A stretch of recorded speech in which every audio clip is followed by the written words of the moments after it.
大埔雲福苑今日下晝發生火警，火警喺下晝6:22升為5級，去到晚上8點新增至13死15傷，包括1名殉職嘅消防員。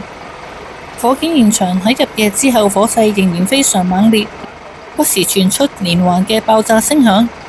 消防處指出，雲福苑火場面積達27米乘21米，橫跨7棟32層高嘅住宅樓宇，所有樓宇因維修工程搭建咗外牆棚架，而火勢因為棚架起火並迅速蔓延，高空亦都不斷有雜物掉落。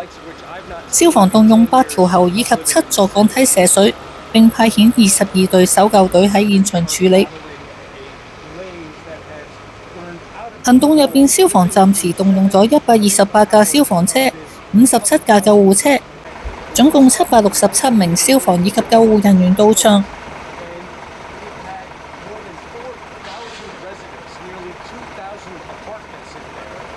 有大量居民疏散去到安全嘅位置暫避，亦都有唔少市民圍觀。